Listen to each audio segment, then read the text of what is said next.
Mula tular PAS didakwa mahu keluar dari Perikatan Nasional. Muhyiddin didakwa lagi terima hasil aktiviti haram RM5 juta. Simpan fail pemimpin kerajaan, Hamzah Ugut mahu dedah. Kerajaan Anwar Kantoi anugerahkan DIPA kontrak import telur.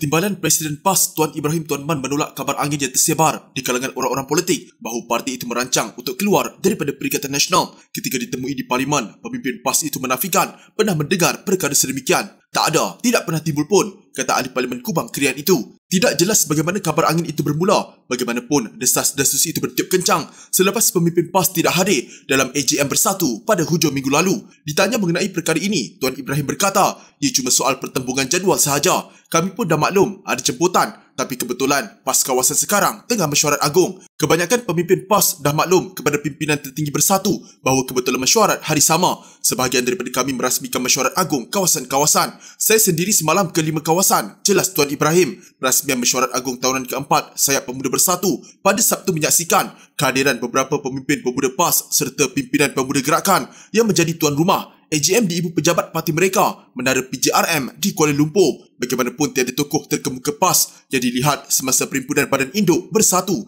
pada Ahad bersama gerakan dan SAPP sebagai rakan Perikatan Nasional.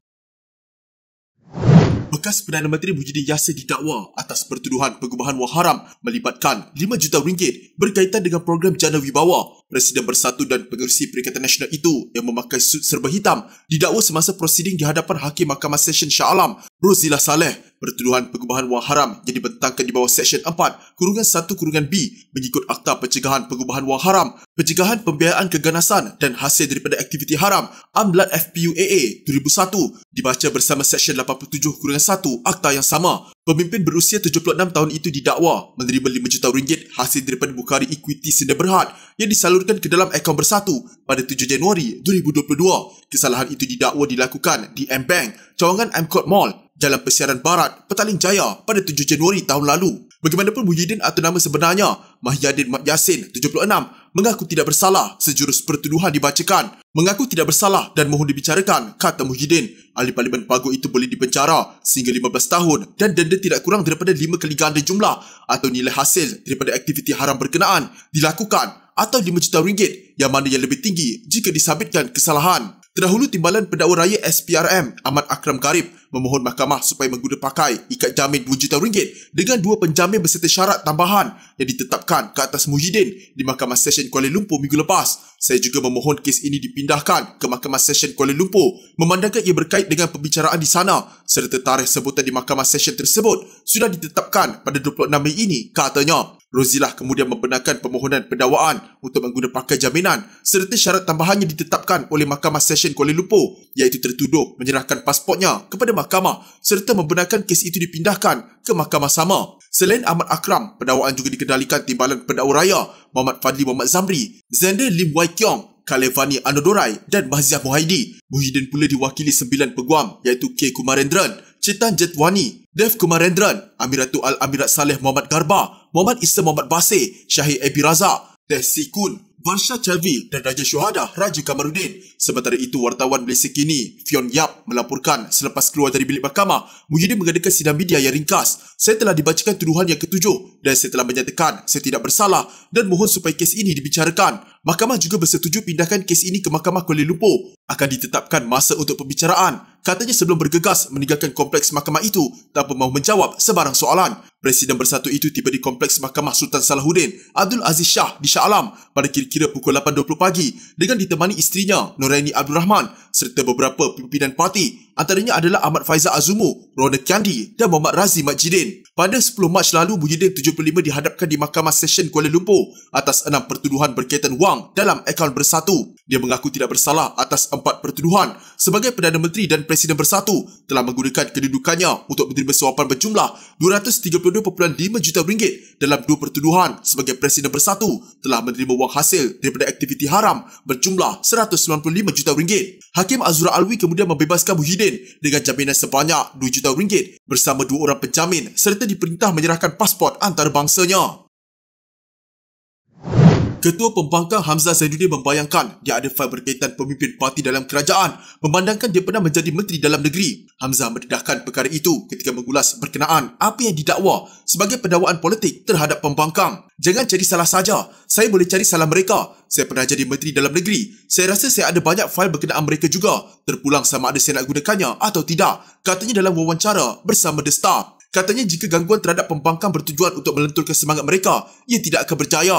Sebagai ahli politik, kita tidak pernah jadi kecewa dan malah semangat yang kita dapat selepas ditekan, diganggu seperti ini, kita semakin kuat, katanya lagi. Hamzah berkata, sumbangan politik bukan satu kesalahan kerana pada masa ini ia tidak tertakluk kepada undang-undang secara khusus. Tiada akta yang melarang dana politik. Sesiapa sahaja boleh menyumbang kepada parti jika mereka rasa perjuangan pemimpin parti itu dapat mencapai apa sahaja yang mereka inginkan, katanya. Akta berkenaan pendanaan politik sudah disebut-sebut sejak sekian lama dengan pentadbiran-pentadbiran sebelum ini berkata akan membentangkan undang-undang berkenaannya. Pentadbiran Ismail Sabri Yaakob pernah dilaporkan akan membentangkan RUU pendanaan politik pada November. Namun Parlimen kemudian dibubarkan bagi memberi laluan kepada PRU15 pada November lalu.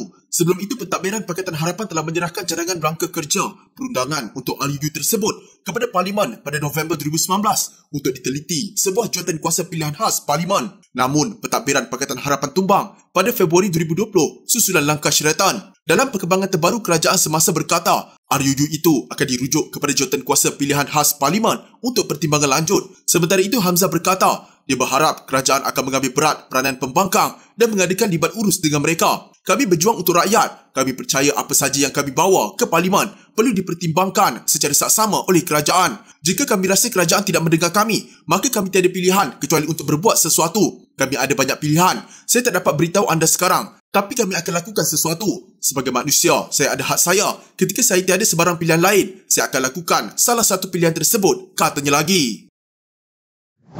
Pemimpin Bersatu Azmin Ali mendakwa kerajaan pimpinan Anwar Ibrahim menganugerahkan kontrak mengimport telur dari India kepada Deepak Jaikishan, seorang peniaga permaidani yang pernah menjadi rakan dan pengkritik kepada bekas Perdana Menteri Najib Razak dan isterinya Rosmah Mansor. Dalam ucapannya ketika ceramah Perikatan Nasional di Kuala Lumpur, bekas Menteri Kanan Kluster Ekonomi itu juga mendakwa kontrak itu diberikan melalui rundingan terus sekaligus bercanggah janji kerajaan untuk menamatkan amalan sedemikian apabila berkuasa. Sebelum ini dia kerajaan kata nak buat tender terbuka, tidak ada direct nego. Pimpinan ahli Parlimen dah cabar dalam Parlimen menyatakan siapa dapat kontrak bawa telur India ke Malaysia. Tuan-tuan tahu siapa? Deepak siapa? Kawan Rosmah. Dalam Parlimen tak jawab, tapi kita sudah bongkarkan, katanya ketika ceramah di markas PAS Taman Melewah di Kuala Lumpur. Ahli Majlis Tertinggi Bersatu itu mendakwa Menteri Pertanian dan Keterjaminan Makanan Muhammad Sabu telah membawa Deepak dalam lawatannya ke India sebelum ini. Deepak duduk sebelah Mat Sabu pergi ke India.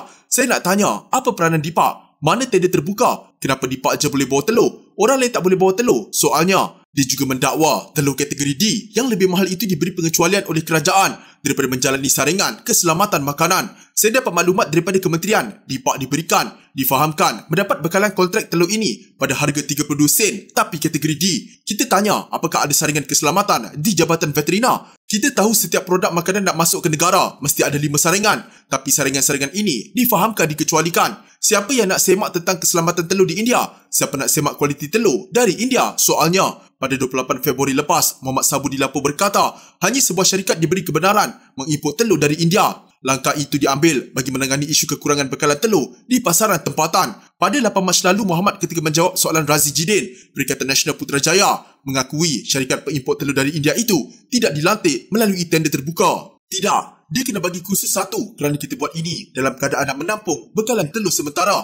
Maka dibuat kepada special case dan lepas ini, kalau keadaan pengurusan telur ini pulih, kita akan kurangkan atau stop import, kata Muhammad.